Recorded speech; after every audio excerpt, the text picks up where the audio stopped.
Le Maroc cherche du punch en Chine. Une centaine d'opérateurs économiques et des ministres ont fait le déplacement à Pékin. Ils prennent part aujourd'hui au premier forum économique Maroc-Chine, nous informe l'économiste.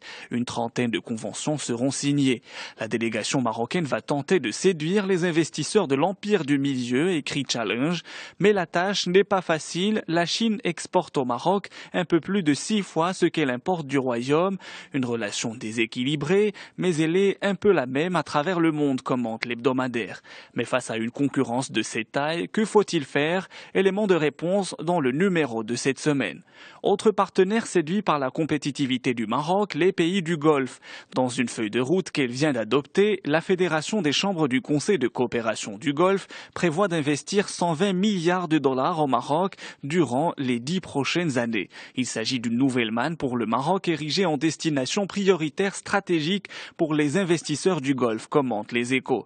Ces derniers misent sur la stabilité sociopolitique ainsi que les opportunités économiques du pays pour rentabiliser leur important stock d'IDE. Aujourd'hui, le Maroc aborde en première page le dialogue social. Toujours rien, peut-on lire. Les syndicats les plus représentatifs s'impatientent alors qu'une rencontre qui devait les réunir avec le chef du gouvernement le 13 novembre a été reportée à une date ultérieure.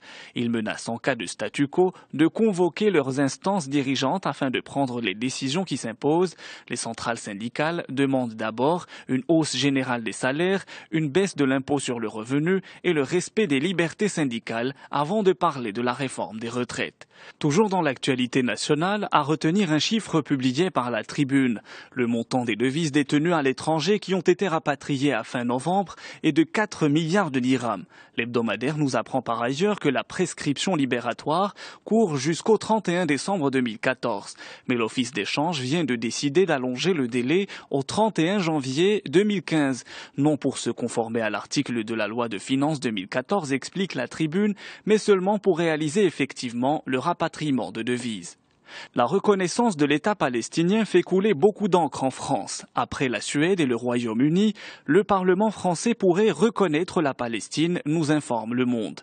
Les députés débattent aujourd'hui d'une résolution invitant la France à reconnaître l'État palestinien. L'autorité palestinienne compte profiter de cette dynamique pour obtenir à l'ONU une résolution sur la fin de l'occupation israélienne. Cette proposition de résolution socialiste est soutenue par les Verts et le Front de gauche, lit-on dans le Figaro.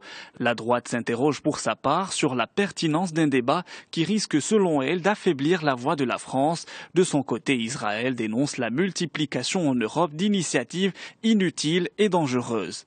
L'OPEP ne parvient pas à enrayer la chute du pétrole. L'information est rapportée par les Échos. L'Organisation des pays exportateurs de pétrole a décidé hier à Vienne de ne pas réduire son plafond de production. Il sera maintenu à 30 millions de barils par jour. Résultat, le prix du baril est sous les 70 $ pour la première fois depuis 4 ans. Une chute qui a entraîné dans son sillage les devises des pays producteurs. Internet rend-il méchant? La question est soulevée par Courrier International. La toile tourne parfois au grand défouloir. Un bon quart des Américains reconnaissent avoir participé à des actes de malveillance sur Internet. Pourquoi tant de haine? Le quotidien Le Temps dresse le portrait de ces obsessionnels du conflit et des pervers narcissiques. Un chercheur confie au magazine scientifique américain Nautilus comment un vaste projet collaboratif a été détruit à coups de méchants commentaires. Des articles à lire dans Courrier International.